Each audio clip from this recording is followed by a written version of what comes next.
All right, if you're looking to upgrade your English at work and sound more professional, you've clicked on the right video because today I have 8 very simple vocabulary upgrades from basic English to business English so that you can sound more confident, more polished, and more credible at work. Let's go. All right, getting straight into it. Upgrade number 1. Instead of easy, you can say straightforward.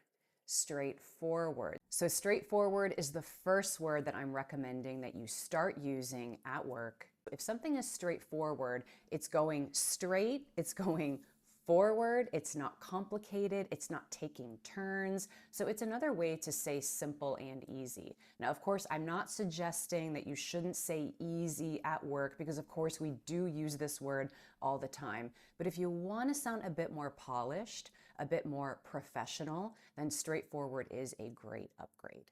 Straightforward. Instead of the process is easy, you can say the process is straightforward. The process is straightforward. Okay, word number 2, my second upgrade. Instead of saying hard, you can say complex. Complex. And of course, we still use the word hard in everyday English all the time, and it's totally fine. But complex is really a better word to use when you're talking about business issues or maybe challenges or difficulties that are coming up in a project. Because the word complex just communicates that there are multiple layers to a problem. It's complicated, it's complex. So it just sounds a little more precise and thoughtful. So instead of it's a hard problem, you can just simply replace hard with complex and say it's a complex problem. It's a complex problem. All right, moving on. My third upgrade. Instead of saying to be honest, you can say to be transparent. So transparent is word number 3 that you can start using.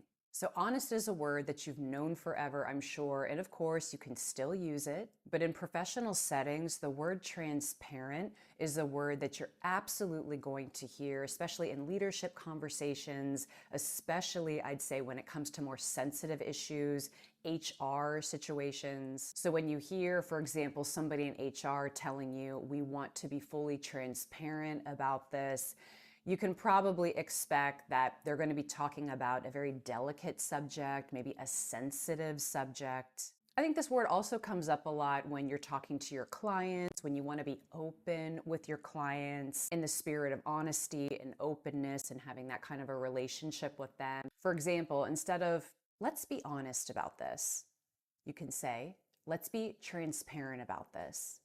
Let's be transparent about this.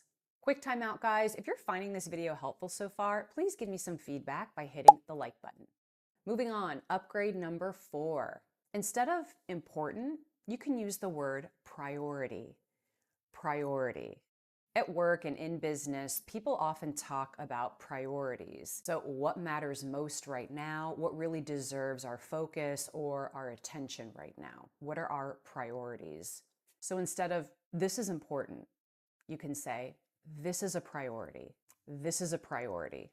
Number 5, instead of saying to plan ahead or maybe to think ahead, say to be proactive. Proactive is a great word to use to elevate your business English because in the workplace, the word proactive is a word that we use all the time. The opposite is reactive. So to be proactive means that you're taking initiative, you're thinking ahead, you're thinking about what needs to be done, you're anticipating what's next instead of being reactive where you're just taking action after the fact or only taking action after something has already come to you. So instead of we need to plan ahead or we need to think ahead, you can say we need to be proactive. We need to be proactive. Number 6, I really love this one. Instead of saying okay, you can say certainly. Certainly. This one actually came to me from one of my former coworkers and very dear friends, Jeremy. He and I worked together many years ago at a tech company back in Cincinnati. And I remember when somebody would ask him to do something, a task, instead of saying, okay, I'll do it, or yes, he would say, certainly, certainly. And I always remember thinking, that just sounds so much more eloquent. That sounds so much more professional. certainly. And certainly is especially great in writing. So if you want to sound a little more polished in your emails, for example, or even in things like Slack messages, if you're messaging with somebody who's a little more senior than you, instead of saying, okay, I can do that, say, certainly. That's it, certainly. A quick timeout, you guys. If you have to write emails in English for your jobs, I wanted to let you know that I have a new ebook out. It has more than 200 phrases for both formal emails and more informal emails to help you make sure that every message you write sounds clear, confident, and professional in English. I'll put the link to this ebook in the description. Go check it out. Instead of saying that you can change something or that something can change, use the word flexible.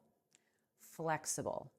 Things at work, things in business are always changing, right? Plans change, deadlines change, strategies change. And the word flexible is used a lot in these kinds of situations because it implies that you can adjust and you can adapt accordingly when these kinds of things shift. And that's a really, really valued skill. So by saying that you're flexible, by saying I can be flexible, you're communicating that you have that valued skill.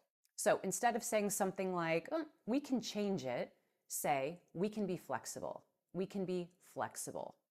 And finally, last but certainly not least, upgrade number 8. Instead of saying result, you can say outcome. Outcome. Now, of course, result and results are standard business language. We're always talking about results, but the word outcome is just a little more of an elevated, a little more of an eloquent way to express the result of something is the outcome, how it turned out. So for example, instead of saying we were happy with the result, you could say we were happy with the outcome. We were happy with the outcome. Before we go, I want to leave you with a little homework assignment. Now, to really master this language, you have to internalize it and you have to use it, right? So I want you to pick 3 of these words from the list, 3 of the upgraded words, and I want you to use them tomorrow at work. Now, these words are so practical, I guarantee that you will have plenty of opportunity to use them. So go ahead and give that a try. All right, guys, that's it for today. Now, these 8 words are fantastic and practical, but I have got 5 more for you, 5 more words that you absolutely need to know to really give your business English a boost. 5 power words, you'll find them right there in this video. All right, guys, thank you so much for watching. I appreciate all of you, and I'll see you in this video next.